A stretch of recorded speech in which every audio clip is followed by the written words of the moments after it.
ಎಷ್ಟೋ ದೂರಿಂದ ಇಡೀ ಕುಂದಾಪುರ ತಾಲೂಕಿಂದ ಅಲ್ಲಲ್ಲಿಂದ ಬಂದಿದ್ರಿ. ಅದು ದೊಡ್ಡ ಮಹತ್ವದ ಕೆಲಸ. ಯಾಕೆ ಹೇಳಿದ್ರೆ ಸಂಘ ಏನೋ 1,000, 2,000, 3,000 ಕೊಡ್ಬೋದು, ಬಟ್ ಆ ದುಡ್ಡಿನ ಆಶೆಗಾಗಿ ಅಲ್ಲ, ಆ ಪ್ರೀತಿಗಾಗಿ ಬಂದಿದ್ರಿ. ಅದು ದೊಡ್ಡ ಮುಖ್ಯ.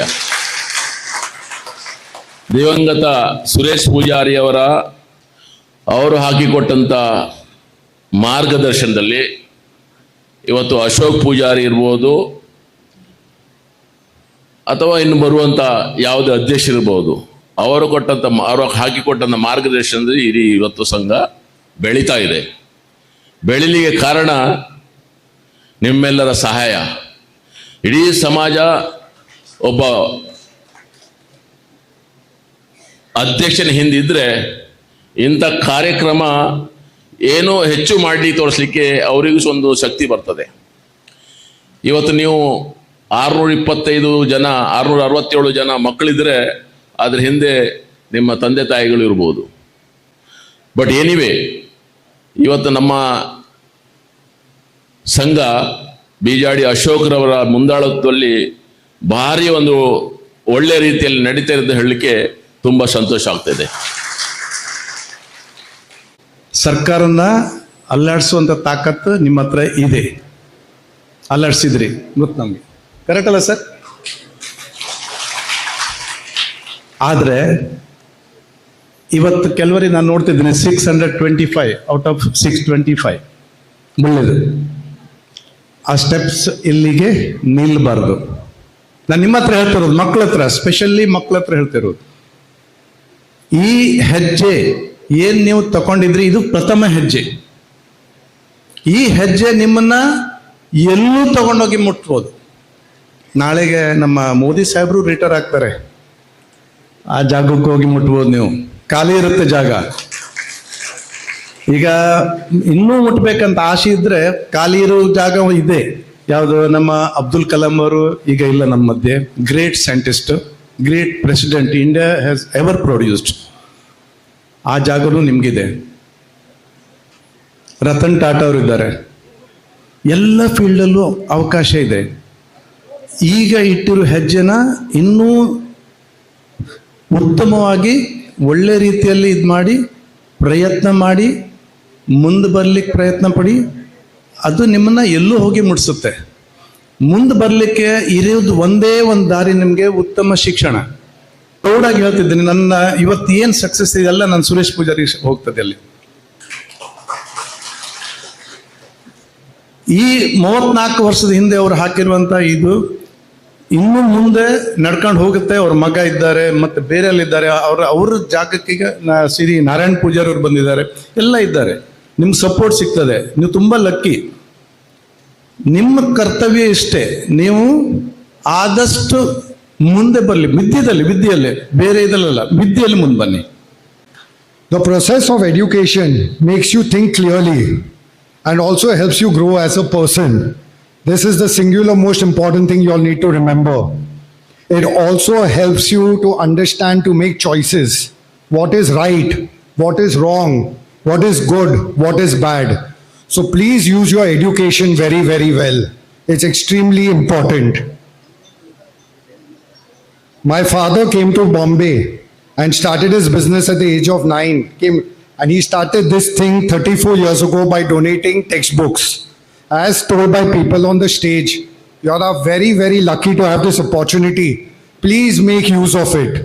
Educate yourself is not only exams and tests, it's also life.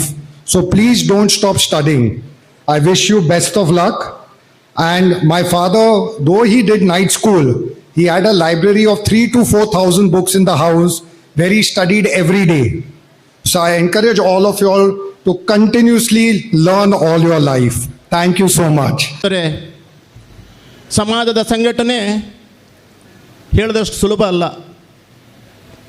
ನಮಗೂ ಸಮೇತ ಎಲ್ಲ ವಿದ್ಯಾರ್ಥಿಗಳನ್ನು ಕರೆದು ಅವರಿಗೆ ಸಹಾಯಧನವನ್ನು ವಿತರಣೆ ಮಾಡಬೇಕು ಅನ್ನೋ ಮನಸ್ಸಿದೆ. ಸಹಾಯಧನವನ್ನು ವಿತರಣೆ ಮಾಡಲಿಕ್ಕೆ ಅದಕ್ಕೆ ಸರಿಯಾದ ಆರ್ಥಿಕ ಶಕ್ತಿ ಬೇಕು. ಆ ಆರ್ಥಿಕ ಶಕ್ತಿ ನಮ್ಮ ಸಮಾಜದಲ್ಲಿ ದೊಡ್ಡ ಮಟ್ಟದ ಕಾಣ್ತಾ ಇಲ್ಲ. ಪ್ರತಿ ಸಾರಿ ಕಾರ್ಯಕ್ರಮಕ್ಕೆ ಹೋಗಿ ಎಲ್ಲರ ಹತ್ರ ಕೇಳಿದಾಗ ಅವರಿಗೂ ತೊಂದರೆ ಆಗುತ್ತೆ. ಕೇವಲ ಇವತ್ತು ನಾವು ಕೊಡುವ ಸಣ್ಣ ಮಟ್ಟದ ಗೌರವಧನ ನಿಮಗೆ ಯಾವುದಕ್ಕೂ ಸಾಕಾಗಲ್ಲ. ಆದರೆ ಸಮಾಜದ ಬಗ್ಗೆ ಪ್ರೀತಿ, ಗೌರವ, ವಿಶ್ವಾಸವನ್ನು ಇಟ್ಟುಕೊಂಡು ಬೆಳಿಗ್ಗೆಯಿಂದ ಇಲ್ಲಿ ಬಂದಿದ್ದೀರಿ, ಕುಳಿತಿದ್ದೀರಿ. ಅರ್ಜಿ ತಗೊಂಡು ಹೋಗ್ಲಿಕ್ಕೂ ತಂದೆ ತಾಯಿಗಳನ್ನು ಕರ್ಕೊಂಡು ಬಂದಿದ್ದೀರಿ. ಕೆಲವರು ದೂರದಿಂದ ಆಟೋ ರಿಕ್ಷಾ ಮಾಡ್ಕೊಂಡು ಬಂದಿದ್ದೀರಿ. ನಮಗೂ ಸಮೇತ ನೋವು ಅನಿಸುತ್ತೆ. ನಾವು ಕೊಡುವ ಸಣ್ಣ ಅಮೌಂಟು ನಿಮಗೇನೂ ಸಾಕಾಗಲ್ಲ. ನಾರಾಯಣ್ ಟಿ ಪೂಜಾರು ಆವಾಗಲೇ ಇಬ್ಬರು ಪ್ರತಿಭಾವಂತ ವಿದ್ಯಾರ್ಥಿಗಳಿಗೆ ಅವ್ರ ಕೈಯಿಂದ ಹಣ ಕೊಟ್ಟರು. ಈಗಲೂ ಸಮೇತ ಅವರು ಅಶೋಕ್ ಪೂಜಾರಿ ನಾನು ಸ್ವಲ್ಪ ಕೊಡ್ತೀನಿ. ಅದೇ ರೀತಿ ಎಲ್ಲರೂ ಸಹ ಅಂದರೆ ವೇದಿಕೆಯಲ್ಲಿ ಕುಳಿತುಕೊಂಡವರಿಗೂ ನೋವು ಅನಿಸ್ತದೆ, ನಾವು ಮಕ್ಕಳಿಗೆ ಇಷ್ಟು ಸಣ್ಣ ಅಮೌಂಟ್ ಕೊಡ್ತೀವಿ ಮತ್ತು ಜಾಸ್ತಿ ಕೊಡ್ಬೋದಿತ್ತು ಅಂತೇಳಿ. ಯಾಕಂದರೆ ನಮ್ಮ ಸಮಾಜ ದೊಡ್ಡದು, ಸಣ್ಣ ಸಮಾಜ ಅಲ್ಲ. ಸಾವಿರಾರು ಜನ ಪ್ರತಿಭಾವಂತ ವಿದ್ಯಾರ್ಥಿಗಳಿದ್ದಾರೆ. ಅವರಿಗೆಲ್ಲರಿಗೂ ಕೊಡೋದು ಆರ್ಥಿಕವಾಗಿ ಕಷ್ಟ. ಆದರೂ ಸಹ ನೀವು ಸಮೇತ ಒಂದು ಅವಕಾಶಗಳು ಸಿಕ್ಕಿದೆ, ಒಳ್ಳೆ ಮಾರ್ಕನ್ನು ತೆಗೆದಿದ್ರಿ. ಹೆಚ್ಚಿನ ವಿದ್ಯಾರ್ಥಿಗಳು ಗ್ರಾಮೀಣ ಭಾಗದಲ್ಲಿ ನಾನು ನೋಡಿದ್ದೀನಿ. ಆಯಿತು 90-95% ಮಾರ್ಕ್ ತೆಗೆದಿರಿ, ಡಿಗ್ರಿ ಮುಗೀತು, ಅಲ್ಲೇ ಹತ್ತಿರದಲ್ಲಿ ಏನಾದ್ರು ಫ್ಯಾಕ್ಟ್ರಿ ಸೇರ್ತೀರಿ, ಇಲ್ಲ ಚಿನ್ನದ ಅಂಗಡಿ ಅಥವಾ ಬೇರೆ ಬಟ್ಟೆ ಅಂಗಡಿ ಸೇರ್ತೀರಿ. ದಯವಿಟ್ಟು ತಮಗೆ ಕೈ ಮುಗಿದು ಪ್ರಾರ್ಥನೆಯನ್ನು ಮಾಡ್ತೀನಿ. ತುಂಬ ಅವಕಾಶಗಳಿದೆ. ನಿಮಗೆ ಗೊತ್ತಿಲ್ಲದಿದ್ದರೆ ಮತ್ತೊಬ್ಬರ ಹತ್ರ ಕೇಳಿ. ಸರ್ಕಾರಿ ನೌಕರಿಯಲ್ಲಿ ತುಂಬ ಅವಕಾಶಗಳಿರುತ್ತೆ. ಇಲ್ಲಿ ನೋಡಿ, ಯಾವುದೇ ಸರ್ಕಾರಿ ಆಫೀಸಿಗೆ ಹೋಗಿ ಬೇರೆ ಬೇರೆ ಜಿಲ್ಲೆಯ ಸರ್ಕಾರಿ ನೌಕರರಿದ್ದಾರೆ.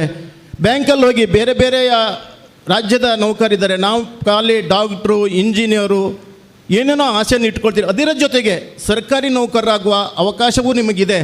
ಯಾಕಂತ ಹೇಳಿದ್ರೆ, ನಾನು 2 ವರ್ಷದ ಹಿಂದೆ CET ಮತ್ತು ನೀಟ್ ತರಬೇತಿ ಕ್ಲಾಸನ್ನು ಎಲ್ಲ ಸಮುದಾಯದ ಮಕ್ಕಳಿಗೂ, ಯಾಕಂತ ಹೇಳಿದರೆ ನಾರಾಯಣ ಗುರುಗಳದ ಒಂದು ಚಿಂತನೆ ಇತ್ತು, ವಿದ್ಯೆಯಲ್ಲಿ ಯಾವತ್ತೂ ಜಾತಿ ಮಾಡಬಾರದು. ವಿದ್ಯೆಯನ್ನು ಪ್ರತಿಭಾವಂತ ಎಲ್ಲ ಮಕ್ಕಳು ಎಲ್ಲ ಸಮಾಜದಲ್ಲಿದ್ದಾರೆ.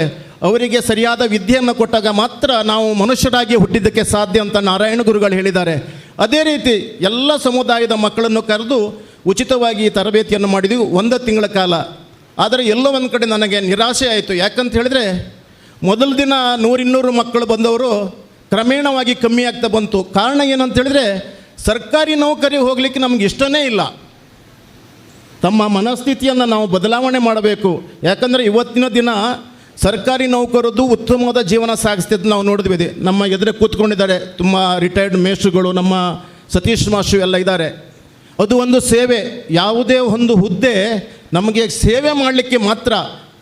ಆದ್ದರಿಂದ ತಾವೆಲ್ಲ ಪ್ರತಿಭಾವಂತರಿದ್ದೀರಿ, ಅವಕಾಶಗಳು ಮುಕ್ತವಾಗಿದೆ. ನಿಮ್ಮ ಸಂಸಾರದಲ್ಲಿ ಚರ್ಚೆ ಮಾಡಿ ನಿಮ್ಮ ಮುಂದಿನ ಗುರಿಗೆ ಹೋಗಿ ಅಂತ ಹೇಳಿ, ಈಗ ಬಂದ ಪೇರೆಂಟ್ಸ್ ಹತ್ರ ನಾನು ಒಂದು ಮನವಿಯನ್ನು ಮಾಡ್ಕೊಳ್ತಾ ಇದ್ದೇನೆ. ಸುಮಾರು 35-36 ವರ್ಷದ ಹಿಂದೆ ಸುರೇಶ್ ಎಸ್ ಪೂಜಾರಿ ಅವರ ನೇತೃತ್ವದಲ್ಲಿ ಕೆಳಗಡೆ ನಾನ್ AC ಹಾಲನ್ನು ಮಾಡಿದರು. ಅವರ ನೆನಪಿಗಾಗಿ ಹಾಲ್ ಬಾಡಿಗೆಯನ್ನು ಎಲ್ಲ ಸಮುದಾಯದವರಿಗೂ ಉಚಿತವಾಗಿ ಕೊಡ್ತಾ ಇದ್ದೀವಿ. ಅಂದರೆ ಮೊನ್ನೆ 1ನೇ ತಾರೀಕಿಂದ ಪ್ರಾರಂಭ ಮಾಡಿದ್ದೀವಿ. ಕಾರಣ ಅಷ್ಟೇ, ನಮ್ಮ ಸಮುದಾಯ ಅಲ್ಲದೆ ಎಲ್ಲ ಸಮುದಾಯದವರಿಗೂ ಅದರ ಪ್ರಯೋಜನವನ್ನು ಸಿಗಬೇಕು. ಅವರ ಏನು ಆಸೆ ಇತ್ತು ಸುರೇಶ್ ಪೂಜಾರಿ ಆವಾಗ ಮದುವೆ ಮಂಟಪವನ್ನು ಕಟ್ಟುವಾಗ, ಬಡತನದಲ್ಲಿ ಇರತಕ್ಕಂತಹ ಎಲ್ಲ ವ್ಯಕ್ತಿಗಳಿಗೂ ನಾರಾಯಣ ಗುರು ಹಾಲಿಂದ ಉಪಯೋಗ ಆಗಬೇಕು ಅನ್ನೋ ಚಿಂತನೆ ಇತ್ತು. ಅವರೀಗ ನಮ್ಮ ಜೊತೆಗಿಲ್ಲ, ತೀರ್ಕೊಂಡಿದ್ದಾರೆ. ಅವರ ನೆನಪಿಗಾಗಿ ಹಾಲ್ ಬಾಡಿಗೆಯನ್ನು ಉಚಿತವಾಗಿ ಕೊಡ್ತಾ ಇದ್ದೀವಿ. ನೀವು ನಿಮ್ಮ ಸ್ನೇಹಿತರು ಎಲ್ಲ ಸೇರಿ ಅದರ ಉಪಯೋಗವನ್ನು ಪಡ್ಕೋಬೇಕು ಅಂತ ಕೇಳ್ಕೊಳ್ತಾ ಇದ್ದೀನಿ. ಮತ್ತೊಂದು, ತುಂಬ ದೂರದವರು ಬಂದು ಸಹ ನಾರಾಯಣ ಗುರು ಮಂಟಪದಲ್ಲಿ ಮದುವೆಯನ್ನು ಮಾಡಿಕೊಳ್ತಾ ಇದ್ದಾರೆ. ನಮ್ಮ ಸಮಾಜದವರು ಕೆಲವರು 1000-2000 ಜನ ಆದರೆ ಪರವಾಗಿಲ್ಲ, ಇಲ್ಲಿ ಮಾಡಿ. ಸಣ್ಣ ಸಣ್ಣ ಕಾರ್ಯಕ್ರಮಗಳಲ್ಲೂ ಸಹ ಸಮಾಜದ ಹಾಲ್ ಅಂತ ಮಾಡೋದಿಲ್ಲ. ಅದು ಏನಂತನೂ ಗೊತ್ತಿಲ್ಲ ನನಗೆ. ಯಾಕಂದರೆ ಇದರಲ್ಲಿ ಉಳಿರ್ತಕ್ಕಂಥ 10 ರೂಪಾಯಿಯೂ ಸಮೇತ ಸಮಾಜದ ವಿದ್ಯಾರ್ಥಿಗಳಿಗೆ ಪ್ರಾಮಾಣಿಕವಾಗಿ ಕೊಡ್ತಕ್ಕಂಥ ಪ್ರಯತ್ನ ಮಾಡ್ತೀವಿ. ನನಗಿವತ್ತು ತುಂಬ ಖುಷಿ ಕೊಟ್ಟ ದಿನ. ಯಾಕಂತ ಹೇಳಿದರೆ, ನಾರಾಯಣ್ ಪೂಜಾರಿ ಅವರ ಜೊತೆಗೆ ವೇದಿಕೆಯಲ್ಲಿ ಪಕ್ಕದಲ್ಲಿ ಕೂತ್ಕೊಂಡಿದ್ದೀನಿ ಅಂತ ಹೇಳಿದರೆ ಅದು ನನಗೆ ಖಂಡಿತವಾಗಲೂ ಹೆಮ್ಮೆ ಅನ್ನಿಸ್ತಾ ಇದೆ. ನಮ್ಮ ಸಮಾಜ ಮೊದಲು ವಿದ್ಯೆಯಲ್ಲಿ ಭಾರಿ ಹಿಂದೆ ಇತ್ತು. ಆದರೆ ಇತ್ತೀಚಿನ ದಿನಮಾನಗಳಲ್ಲಿ ನೋಡಿದರೆ ನಮ್ಮ ಸಮಾಜ ವಿದ್ಯೆಯಲ್ಲಿ ತುಂಬ ಮುಂದೆ ಬಂದಿದೆ ಅಂತ ಹೇಳಿದರೆ ಇವತ್ತು ನೀವೇ ಎಲ್ಲ ಸಾಕ್ಷಿ. ಗೌರವಾನ್ವಿತ ಸಮಾಜದ ಬಂಧುಗಳೇ, ಕಳೆದ 5 ವರ್ಷಗಳಿಂದ ನಿಮ್ಮೆಲ್ಲರ ಪ್ರೀತಿ, ವಿಶ್ವಾಸ, ನಂಬಿಕೆ, ಆಸೆಯಂತೆ ನಾನು ಅಧ್ಯಕ್ಷನಾಗಿ ಮುಂದುವರೆದಿದ್ದೀನಿ. ಉತ್ತಮವಾದ ಆಡಳಿತ ಮಂಡಳಿ ಇದೆ. ಯಾವುದೇ ಒಂದು ಕಾರ್ಯಕ್ರಮ ಮಾಡುವಾಗ ಅದು ಒಬ್ಬರಿಂದ ಸಾಧ್ಯ ಆಗುವುದಿಲ್ಲ, ಎಲ್ಲರೂ ಕೈ ಜೋಡಿಸಿದಾಗ ಮಾತ್ರ ಅದು ಸಾಧ್ಯ. ನಮ್ಮ ಕೋಡಿ ಶಂಕರಣ್ಣಂಥ ಹಿರಿಯರ ನೇತೃತ್ವದಲ್ಲಿ 89 ಜನ ಬಿಲ್ಲವ ಸಮಾಜದ ಆಡಳಿತ ಮಂಡಳಿ, ನಾರಾಯಣಗುರು ಯುವಕ ಮಂಡಲ, ನಾರಾಯಣಗುರು ಎಜುಕೇಷನ್ ಟ್ರಸ್ಟ್, ಬಿಲ್ಲವ ಮಹಿಳಾ ಘಟಕ ಇವರೆಲ್ಲರೂ ಈ ಕಾರ್ಯಕ್ರಮಕ್ಕೆ ಕೈ ಜೋಡಿಸೋದ್ರಿಂದ ಇಷ್ಟೊಂದು ಯಶಸ್ಸನ್ನು ಕಾಣಲಿಕ್ಕೆ ಸಾಧ್ಯ. ಪ್ರೀತಿಯ ವಿದ್ಯಾರ್ಥಿಗಳೇ, ತಂದೆ ತಾಯಿಗಳ ಕನಸಿದೆ, ಸಾಲ ಸೋಲ ಮಾಡಿ ತಮ್ಮ ಮಕ್ಕಳು ವಿದ್ಯಾವಂತರಾಗಬೇಕು ಅಂತ ಕನಸು ಕಾಣ್ತಾ ಇದ್ದಾರೆ. ತಮ್ಮ ಎದೆ ಮಟ್ಟಕ್ಕೆ ಬೆಳೆದ ಮಕ್ಕಳು ಒಂದು ಪರೀಕ್ಷೆಗೆ ಮನನೊಂದು ನಿರಾಸೆಯಿಂದ ಆತ್ಮಹತ್ಯೆಯನ್ನು ಮಾಡಿಕೊಂಡಾಗ ಆ ತಂದೆ ತಾಯಿಗಳ ಕನಸೇನಾಗಿರ್ಬೋದು. ಇದು ಯಾಕೆ ಹೇಳ್ತಾ ಇದ್ದೀನಿ ಅಂತ ಹೇಳಿದರೆ, ಇವತ್ತು ಮಕ್ಕಳ ಮನಸ್ಸು ತುಂಬ ಸೂಕ್ಷ್ಮ. ಯಾವುದೇ ಒಂದು ನಿರಾಶೆಯನ್ನು, ಯಾವುದೇ ಒಂದು ನೋವನ್ನು ತಡ್ಕೊಳ್ಳಿಕ್ಕಾಗಲ್ಲ, ತನ್ನ ಮನೆಯಲ್ಲಿ ಹೇಳ್ಕೊಳ್ಳಿಕ್ಕಾಗಲ್ಲ. ನಾನೊಂದು ಕಿವಿ ಮಾತನ್ನು ಹೇಳ್ತೀನಿ, ನಿಮ್ಮನ್ನೇ ನಂಬಿ ಜೀವನ ಸಾಗಿಸ್ತಿರ್ತಕ್ಕಂಥ ಕನಸನ್ನು ಹೊತ್ತಿದ್ದ ತಂದೆಗಳ ಮುಖವನ್ನು ನೋಡಿ ನಿಮ್ಮ ಎಲ್ಲ ಸಮಸ್ಯೆಗಳನ್ನು ಮುಕ್ತವಾಗಿ ತಂದೆ ತಾಯಿ ಹತ್ರ ಚರ್ಚೆ ಮಾಡಿ, ಆವಾಗ ಮಾತ್ರ ನಿಮ್ಮ ಖಂಡಿತ ಸಮಸ್ಯೆ ಬಗೆಹರಿಯುತ್ತೆ ಅಂತ ಹೇಳಿ ಈ ಸಂದರ್ಭದಲ್ಲಿ ನಾನು ಹೇಳಲಿಕ್ಕೆ ಇಷ್ಟಪಡ್ತೇನೆ.